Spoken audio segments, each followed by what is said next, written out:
Hello guys, welcome back. My self अधिकारी and today आज का पढ़ेंगे भाई फिजिक्स का चैप्टर तो खत्म हो गया। हाँ तो बेटा आज चैप्टर खत्म हो गया तो क्या हुआ, बच्चों की डिमांड है सर एनसीईआरटी क्वेश्चन ही करा दो, तो बड़ा अच्छा लगा मुझे, रियली आई फील सेटिस्फाइड। में बड़ा अच्छा लगा बच्चों की डिमांड पे मैंने एनसीईआरटी किताब बड़ी जोर तोड़ से जुगाड़ करी। मेरे को शक्ल का पता नहीं पर एनसीईआरटी क्वेश्चन इसमें 34 है, तो इसके अकॉर्डिंग मैं एनसीईआरटी क्वेश्चन कराता हूँ। और इस बुक में 34 क्वेश्चन में से 24 क्वेश्चन तो हमारे पास नॉर्मल है, बाकी एडिशनल क्वेश्चन है। तो हम भी दो पार्ट में करते हैं क्योंकि एडिशनल क्वेश्चन जो 34, 33, 34 जितने भी है वो उसमें टाइम लगेगा, बाकी में तो छोटा मोटा ज्यादा टाइम लगने वाला। ठीक है ना अपने को?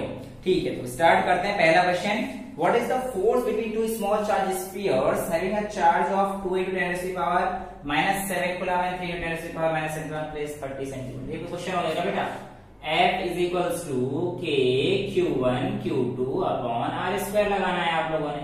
Q1 की वैल्यू आपको गिवन है, Q2 की वैल्यू गिवन है, R की वैल्यू आपको गिवन है, बट याद रहे 30 सेंटीमीटर है तो उसे मीटर में कन्वर्ट कर लेना और इसकी जगह पर 9 × 10⁵ रख देना क्योंकि K की वैल्यू 1/4πε0 होती है, जिसकी वैल्यू हमारे पास ये आ जाती है। तो आपके पास F कैलकुलेट हो जाएगा। पहला क्वेश्चन आपके लिए सॉल्व हो चुका है। सेकंड क्वेश्चन पढ़ते हैं। The electrostatic force on a small sphere of charge 0.4 microcoulomb due to another small sphere of charge 0.8 microcoulomb in air is 0.2 newton. What is the distance between two spheres? अच्छा जी, अच्छा देखो जी, ये कहना चाह रहा है कि जो 0.4 माइक्रोकूलम का चार्ज है इस पर -0.8 माइक्रोकूलम की वजह से जो फोर्स लगा उस फोर्स का मैग्नीट्यूड 0.2 न्यूटन था। बताइए इन दोनों के बीच की दूरी कितनी रही होगी। अब ये दूरियां हम ना सह पाएंगे, इस दूरी को हमें निकालना पड़ेगा। तो बेटा F is equals to K Q1 Q2 upon R² लगा दीजिए। F की वैल्यू आपको गिवन है, Q1 की वैल्यू गिवन है, Q2 की वैल्यू गिवन है, माइनस का कोई रोल नहीं है, सिर्फ अट्रैक्टिव इन नेचर चीज को बता रहा है।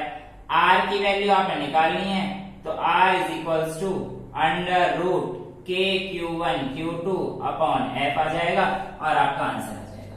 बी पार्ट भी इसने कुछ पूछा है, what is the force on second sphere due to first. अब इस पे कितना फोर्स लगेगा इसकी वजह से कह देना कि भैया जितना ये इस पे लगा रहा है उतना ये इस पे लगाएगा। ये कैसे चेंज जाएगा सर जी? ये तो बच्चों को बहकाने वाला क्वेश्चन डाल दिए इसमें। हाँ जी, बहकाया ही था पर हम बहके थोड़ी। ठीक है, 1.3 पढ़ते हैं। Check the ratio KE²। Third question है मेरे पास, KE² upon GME is dimensionless or not. और आगे क्या दे रखा है, व्हाट डज दिस डिटरमाइन और what does this ratio signifies. Radio नहीं रेशियो। हाँ बस गलती हो जाए ऐसे पकड़ लेंगे। चलो बेटा देखो, पहले बेटा हमें इस K की वैल्यू निकालनी पड़ेगी, है ना। यहाँ पर जो KE² है क्या बताना चाह रहा है, जनरली पूछना क्या चाह रहा है, कहना चाह रहा है कि भैया ग्रेविटेशनल और इलेक्ट्रोस्टैटिक जो है ना उसकी दोनों के फोर्स की वैल्यू दे रखी है इसमें। तो देखो K की वैल्यू निकालेंगे 1/4πε0 से, है ना। अब 1/K की वैल्यू होती है ना। अब देखो पहले ε0 की वैल्यू निकाल दो, यानी कि K is equals to 1/4πε0। K उल्टा है ना। तो बेटा F is equals to 1/4πε0 dot Q1 Q2 upon R² होता है। यहां से अगर मुझे ε0 की वैल्यू कैलकुलेट करनी पड़े तो मैं कह सकता हूं C² कूलम के लिए C² अपॉन F नीचे आ जाएगा न्यूटन और L के लिए R के लिए L²। तो ε0 की वैल्यू मेरी रहेगी C² पर न्यूटन L-2। ये ε0 K के 1 टाइम्स है और 4π तो बेटा डायमेंशन बेकार रहेगा, ऐसा कोई डायमेंशन कांस्टेंट है ना, इसकी कोई डायमेंशन नहीं होती। तो K की वैल्यू कितनी हो जाएगी K की टर्म्स में, इसको उल्टा कर देंगे यानी कि C की वैल्यू -2 हो जाएगी, न्यूटन ऐसी रहेंगे, L+2 रहेंगे, मतलब -1 का +1 हो जाएगा। ये ε0 K की वैल्यू आ गई हमारे पास, है ना। अब बेटा हमारे पास G की वैल्यू कैसे निकालते हैं, तो वो भी वही निकाल लीजिए। F is equals to GM1 M2 upon R² होता है। फटाफट से करते जाओ बेटा, G की वैल्यू निकालनी है तो F R² upon M1 M2 हो जाएगा। F की Newton L2 upon M1 M2 यानी कि मास को M-2 लिख दूं, M1 M2 नीचे आएगा, ये G की वैल्यू आ जाएगी। कोई दिक्कत नहीं होनी चाहिए। अब बेटा आपसे पूछा है इस वैल्यू में डाल दिए, G की वैल्यू आ गई, ये K की वैल्यू आ गई। देख लो कि डायमेंशनलेस है कि नहीं, चलो देख लेते हैं। KC-2NL2 इंटू E² को मैं क्या लिख सकता हूँ भैया, Q का स्क्वायर यानी कि C स्क्वायर कूलम का स्क्वायर अपॉन G की वैल्यू क्या आई थी बेटा NL2 M-2 ये था इंटू MEMP यानी कि M इंटू M। चलो इस N से N गया, इस L2 से L2 गया, -2 से +2 गया, M-2 से Mn गया, तो भैया ये तो 0 हो गया, ये वैल्यू तो 0 हो जाए।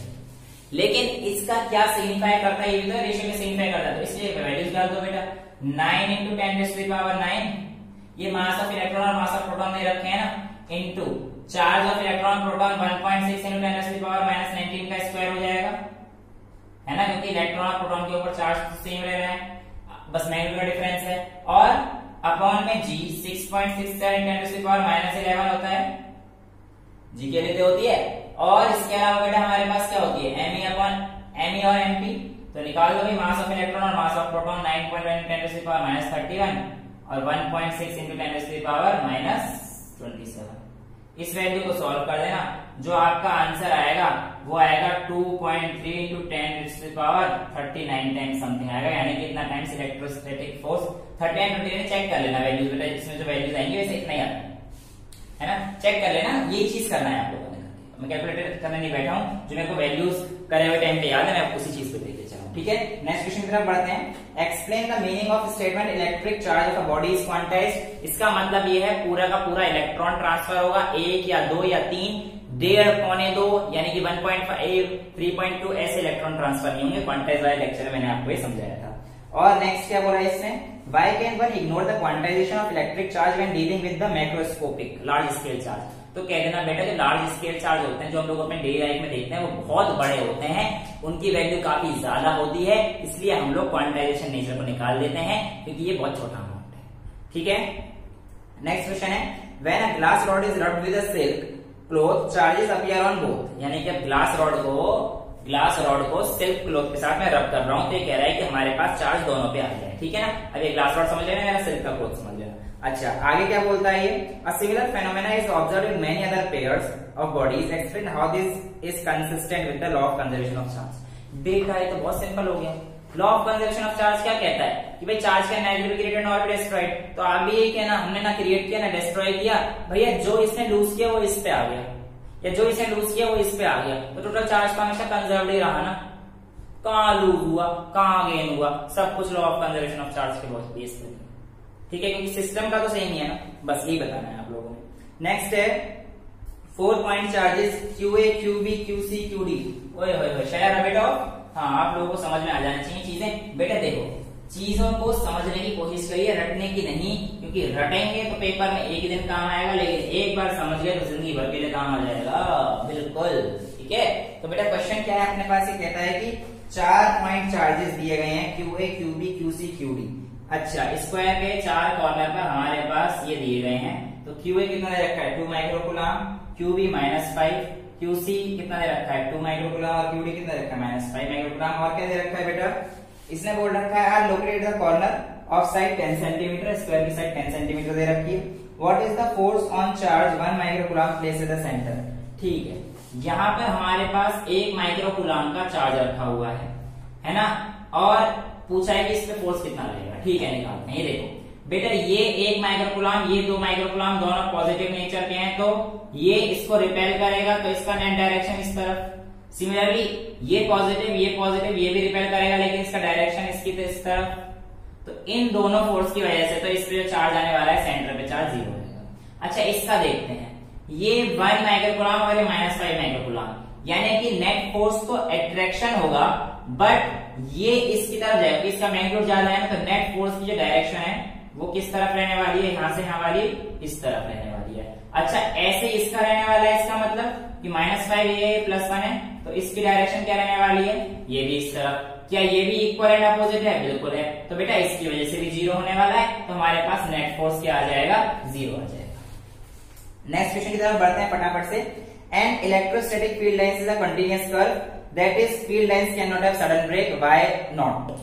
इलेक्ट्रोस्टैटिक फील्ड लाइंस एक कंटीन्यूअस कर्व है, बेटा सीधा सीधा कह देना, क्योंकि बेटा ये जंप नहीं लेती है, ये आराम से एक ही जगह पर जाती रहती है, तो बोला है इसने it can not have sudden breaks, sudden breaks नहीं हो सकते। तो कह देना कि इलेक्ट्रोस्टैटिक फील्ड लाइन चलती है ना बिल्कुल ऐसे चलती है, ऐसे नहीं चलती उछल के पहले यहाँ गई फिर यहाँ रुक गई, ओ भाई साहब फिर यहाँ चली गई, फिर यहाँ जंप लेके नहीं चलती, वो स्टेडी मूवमेंट दिखाती है और इसी वजह से उसका बिल्कुल कॉन्टिन्यूस कर जाते हैं, कोई ब्रेक हमें दिखाई नहीं देता क्योंकि वो जंप नहीं मारती, उछल के नहीं जाती है, सीधा चलती जाती है। सिंपल सा आंसर।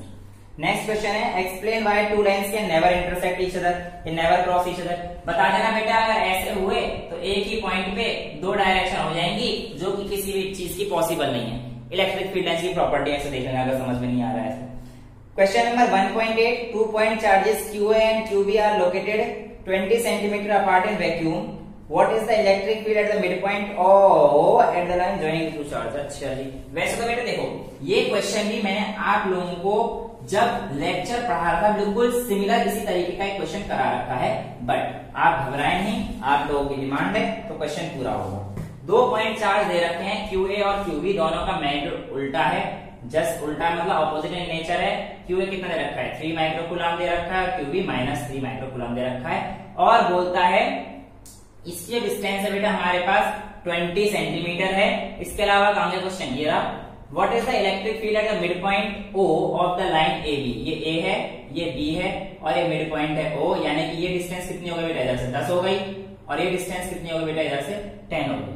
ठीक है, एक तो पूछता है इलेक्ट्रिक फील्ड इस पे कितनी होगी और दूसरा क्या पूछा है if a negative charge of magnitude 1.5 into 10⁻⁹ -9 coulomb is placed, ये तब लंबा लंबा क्वेश्चन दे देते हैं। Is place at point what is the force experienced by test charge, यानी कि अगर नेगेटिव चार्ज हमने मिड पॉइंट पे रख दिया तो इसमें फोर्स कितना लगेगा। बेटा देखो सबसे पहले तो ये देखो कि डायरेक्शन क्या रहती है, पॉजिटिव से नेगेटिव की तरफ है तो हमारे पास इस तरफ से डायरेक्शन ये रहेगी, है ना, यानी कि A से अगर मैं A पे O की तरफ निकालूंगा तो इस AB के अलॉन्ग डायरेक्शन है पूरी तरफ हमेशा ऐसे जा रही होगी, है ना, ये बात तो हमें पता है क्योंकि पॉजिटिव से निकलता है नेगेटिव पे जाता है। तो बेटा A से O की तरफ जब मैं निकालता हूँ इलेक्ट्रिक फील्ड तो फॉर्मूला क्या होता है KQ/R²। तो K कितना दे रखा है मेरे को 9 × 10⁻⁹ इंटू Q कितना दे रखा है 3 अपॉन में 10 सेंटीमीटर है तो इसको 0.01 कर लेना, 0.1 है ना, 0.1 का स्क्वायर हो जाएगा। तो बेटा ये हमारे पास आ जाएगा। अच्छा अब ये यहां से यहां तक का है कि अलोंग AO की तरफ जाएगा, A से O की तरफ, है ना। तो अब सिमिलरली ये भी इसी तरफ जाएगा OB की तरफ, यानी कि डायरेक्शन दोनों का सेम होने वाला है क्योंकि ये भी पॉजिटिव से नेगेटिव है इसका इसके से। तो बेटा इसमें क्या आएगा 9 × 10⁻⁹ इंटू -3 को लिखने की जरूरत तो है नहीं, 3 अपॉन सेम आएगा तो इसमें इंटू 2 कर देना, वैल्यू तुम्हारे पास आ जाएगी कि भाई इस पॉइंट पे इलेक्ट्रिक फील्ड क्या है, क्योंकि दोनों को प्लस कर देना तो भी प्लस ही होगा ना बेटा, डायरेक्शन दोनों की सेम है। अब इसने कहा कि जब हम -1.5 अलॉन्ग AB लिखा जाएगा हमारे पास डायरेक्शन आएगी ना वैल्यू उसकी सेंटर की, वो अलॉन्ग AB होगी, लेकिन इसने बोला अगर हम लोग टेस्ट चार्ज लेके आते हैं माइनस का तो बताओ कहां जाएगा। तो बेटा देखो तो फोर्स पूछा है, क्या पूछा है, अगर हमने फोर्स हमने इतना लगा दिया तो क्वेश्चन ने पूछा था if the negative what is the force, हाँ F पूछा है। तो बेटा F इज इक्वल्स टू क्या होता है QE Q0E, Q0 की वैल्यू ये है, E की वैल्यू आप लोगों ने यहाँ से 2 की मल्टीप्लाई करके निकाल ली है तो यहाँ पे वैल्यू डाल देना, आपके पास F आ जाएगा। डायरेक्शन क्या रहेगी देखो ये नेगेटिव है तो नेगेटिव नेगेटिव रिपेल करेंगे यानी कि अलोंग OA डायरेक्शन आएगी इसकी। तो F is equals to QE, जो वैल्यू आएगी वो आप डाल देना, मैंने आपको करने का तरीका दिखा दिया। समझ में आता है। नेक्स्ट क्वेश्चन की तरफ चलें। अगला क्वेश्चन कहता है a system has two charge QA and QB located at point this What is the total charge and the electric dipole moment of the system? ठीक है बता देंगे, क्या दिक्कत है। देखो भैया इस बार उसने बोला है कि हमारे पास एक सिस्टम है, उस पे चार्ज रखा हुआ है, एक +2 का एक -2 का 10⁻⁷ कितने रखा है बेटा, कहां गया क्वेश्चन ही तो खो जाते हैं, 2.5 × 10⁻⁷ और 2.5 × 8। देख कहने का कुल मिला के मतलब ये है कि उसने 0 0 15 और 0 0 -15 पे रखा है। बेटा ये इसका मतलब इसने कोऑर्डिनेट पे दे रखे हैं कि Z प्लेन पे है, x और y तो 0 है, Z प्लेन पे है, यानी कि जो +15 वाला है आप ऐसे समझ लीजिए +15 वाला Z एक्सिस तो इसके परपेंडिकुलर दोनों के ये हो गया, ये आपके पास Z एक्सिस हो गया, तो ये तो जो हमारे पास +Z एक्सिस हो गया है ना, जो 0 0 15 वाला है। और 0 0 -15 वाला देखो मुझे दिख रहा है यहाँ से, हाँ एक मिनट अभी नहीं दिखा, ये देखो, हाँ इसके पीछे ना जितना ये है इतना ही, हाँ दिख गया सर, अरे वाह मेरे को क्लियर। अब आपको दिखता है ना, आप तो कैमरे से देख रहे हो, मैं ऐसे देख रहा हूँ, मेरे को दिख रहा है साहब। हाँ सर आपको दिख रहा है, हम पता है कितना दिख रहा है, सही बना देते हो हमारा। अरे बना क्या रहा हूँ है, जितना ये है उतना ये तो कह रहा है हमसे। तो बेटा ये देखो, ये डिस्टेंस हो गई हमारे पास इतनी, और पीछे वाली डिस्टेंस हो गई इतनी, तो नेट डिस्टेंस ये कितनी हो जाएगी, ये 15 और उधर 15, तो दोनों के बीच की डिस्टेंस कितनी हो जाएगी, 15 प्लस 15 यानी कि 30 सेंटीमीटर हो गई ना, 30 सेंटीमीटर हो गई ना। और उसमें चार्ज देखो, नेट चार्ज तो बेटा ऑब्वियसली बात है ये डायपोल बनी है, अगर आप ध्यान से देखो, प्लस 2.5 × 10⁻⁷ और माइनस 2.5 × 10⁻⁷। तो नेट चार्ज तो बेटा इन दोनों को प्लस कर देना, नेट चार्ज तो हमारे पास आ जाएगा 0। डायपोल मूवमेंट के लिए हम लोग क्या लगा देते हैं, 2aq p = the length of dipole into magnitude of either charge, ये तो फॉर्मूला होता था बेटा। तो q कोई सा भी उठा लेना, 2.5 × 10⁻⁷ और 2a, डिस्टेंस को 2a लेना पड़ेगा, इसलिए मैंने 15 प्लस 15 किया, क्योंकि ये तो a है और इसके पीछे वाला a, तो हमारे पास 2a की वैल्यू डाल देना, आपके पास डायपोल मूवमेंट आ जाएगा, नेट चार्ज 0 हो जाएगा। समझ में आती है। अगला क्वेश्चन फटाफट से पढ़ते हैं। A polythene piece rubbed with wool is found to have a negative charge of 3 × 10⁻⁷। वो बोलता है पॉलिथीन को जब हमने रब किया तो पॉलिथीन पीस के ऊपर 3 × 10⁻⁷ कूलम का चार्ज आ गया है। ऐसा ही है कुछ, पॉलिथीन पीस रब्ड विद वूल, हाँ तो पॉलिथीन के ऊपर आया नेगेटिव चार्ज कितना, 3 × 10⁻⁷। Estimate the number of electron transferred और is there a mass of wool from polythene, transfer of mass from wool to polythene. देखो इतना हमारे पास नेगेटिव चार्ज आ गया, तो पहले तो हमारे पास Q = N लगा लीजिए, कितने नंबर ऑफ इलेक्ट्रॉन ट्रांसफर हुए उसको 3 × 10⁻⁷ = N अपॉन इलेक्ट्रॉन के ऊपर चार्ज 1.6 × 10⁻⁹। ये वैल्यू डाल देना, सॉल्व कर देना, आपके पास आंसर आ जाएगा, नंबर ऑफ इलेक्ट्रॉन्स हो जाएंगे ना, है ना। अब इसमें कहीं क्या ट्रांसफर हुआ होगा, अब पॉलिथीन के ऊपर क्या है नेगेटिव चार्ज, और मैंने आप लोगों को बता रखा है बेटा किसी भी चीज का जो ट्रांसफर होता है, मास का ट्रांसफर है, वो इलेक्ट्रॉन की वजह से होता है। अगर किसी के ऊपर पॉजिटिव चार्ज आया तो इसका मतलब वहां से इलेक्ट्रॉन चले गए, इसका मतलब ये बिल्कुल नहीं होता कि इस पे प्रोटॉन डाल दिए, नहीं, किसी के ऊपर पॉजिटिव चार्ज का मतलब क्या है, वहां से इलेक्ट्रॉन चले गए, ठीक है। तो n की वैल्यू आप यहाँ से निकाल देना, नंबर ऑफ इलेक्ट्रॉन आ जाएंगे कि क्या ट्रांसफर हुआ है मास का वूल से पॉलिथीन पर, तो आप कहेंगे हाँ। और अगर यही पूछ लेना कितना, तो वही बता देते हैं, आप बता देना एक मास ऑफ इलेक्ट्रॉन कितना होता है, 9.1 × 10⁻31 kg, और कितने नंबर ऑफ इलेक्ट्रॉन्स गए यहाँ से, इतने नंबर ऑफ इलेक्ट्रॉन्स गए। अब कितना मास ट्रांसफर होगा, इसमें n की मल्टीप्लाई कर देना, इससे हमें पता पड़ जाएगा कि कितना मास भी ट्रांसफर होगा। तो भाई बहुत सिंपल चीजें हैं अपने पास, कोई टेंशन नहीं लेने का, बस शाबाश। नेक्स्ट क्वेश्चन पढ़ते हैं 1.12 है मेरी किताब में। Two insulated charge copper wires A and B have their center separated by a distance of 50 centimetre. दो इंसुलेटेड चार्ज कॉपर स्फीयर है, एक कॉपर का स्फीयर ये है, एक कॉपर का स्फीयर A है, एक B है, और इन दोनों के बीच की दूरी जो है भैया आजा, अभी दूरी यहां से मानूंगा, ठीक है ना, जहां बन जाए अभी तो मान लूंगा मैं, तो बस 50 सेंटीमीटर दे रखी है। आगे बोलता है what is the mutual force of electrostatic repulsion if charge on each is 6.5 × 10⁻⁷ coulomb. क्या पूछा है इसमें, तो बहुत सिंपल सा क्वेश्चन हो गया ना यार, what is the mutual force of repulsion है, F ही तो पूछा है, हाँ तो F = KQ1 Q2/R² लगा देना, इसमें मैं क्या करूंगा यार, ये तो आप लोग ही करोगे, ये मजा नहीं आया। अच्छा दूसरा क्या बोला है, what is the force of repulsion if each sphere is charge double the amount and distance between them is half. हाँ अच्छा ठीक है समझ गया, क्यों दिया था, मैं कहने लगा कि यार 12th में आगे इतना सिंपल सा क्वेश्चन क्यों दे दिया, ठीक है। अब देखो बेटा हमारे पास F ये आगे पूछा है कि तब क्या होगा अगर हमारे पास स्फीयर के ऊपर तो चार्ज डबल कर दें और डिस्टेंस हाफ कर दें, है ना। कुल मिला के ये चार्ज यहाँ पे Q था, ये 2Q कर दिया, ये 2Q कर दिया, और ये हमारे पास R/2 कर दिया।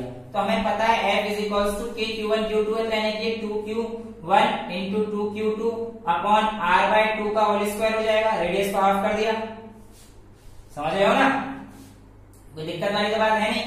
तो बेटा ये कितना हो जाएगा 4 times F = K4KQ1 Q2 upon, अच्छा R/2 का स्क्वायर मतलब R/4 हो जाएगा, R² 4 हो जाएगा, 4 के ऊपर पहुंच जाएगा, तो F' = 16 टाइम्स के Q1 Q2 upon are square. यहाँ से वैल्यू निकाल के 16 की मल्टीप्लाई कर देना, या फिर वैल्यू लिख देना तो भी कोई फर्क नहीं आएगा, या फिर ऐसे भी कर सकते हो कि ये जो वैल्यू निकाल के कह देना कि 16 टाइम्स हो गई और इसके आंसर में 16 की मल्टीप्लाई कर देना, आपका आंसर आ जाए। ठीक है, समझ में आता है इतना? कोई दिक्कत? 12 क्वेश्चन हो गए, 3 पार्ट में डिवाइड करेंगे, इतना रखते हैं। अगले पार्ट में मिलेंगे आपसे 13 से लेकर 23 तक, है ना? तो उससे अगले पार्ट में एडिशनल करेंगे। समझ में आती है चीजें? कोई दिक्कत नहीं आनी चाहिए? दिक्कत है तो कमेंट बॉक्स में डालो फटाफट से। ठीक है, till then bye bye, take care, thank you so much.